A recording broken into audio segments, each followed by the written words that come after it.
আসসালামু আলাইকুম। কেমন আছেন সবাই? আশা করি সবাই অনেক ভালো আছেন। আলহামদুলিল্লাহ, আমিও ভালো আছি।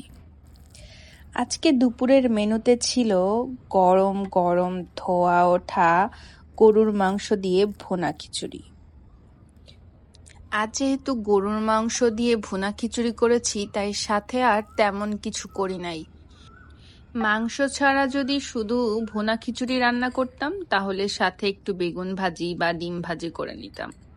গরুর মাংসের ভুনা খিচুড়ির সাথে আসলে আর কিছুই দরকার হয় না। এজন্য শুধুমাত্র শুকনা মরিচের ভর্তা করেছি আর ঘি ছিল। ঘি তো আমার অল টাইম ফেভারিট। সাদা ভাতে হোক, খিচুড়ি হোক, সবকিছুতেই ঘি আমার খুব পছন্দের। আজকের খিচুড়িটা অসম্ভব মজার হয়েছিল। আমার এমন মাখা মাখা খিচুড়ি খেতে অনেক বেশি মজা লাগে। খুব বেশি ঝরঝরে খিচুড়ি আমার তেমন একটা ভালো লাগে না। আর এই খিচুড়ির উপরে যখন ঘি দিয়ে নিয়েছিলাম, তখন খিচুড়ির স্বাদটা যেন অনেক বেশি বেড়ে গিয়েছে। আমার তো ভিডিও এডিট করতে বসে আবার ক্ষুধা লেগে যাচ্ছে এই খিচুড়ি খাওয়ার।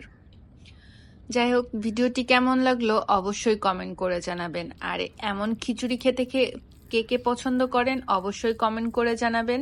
ভিডিওটি যদি ভালো লেগে থাকে লাইক, কমেন্ট, শেয়ার করে রাখবেন।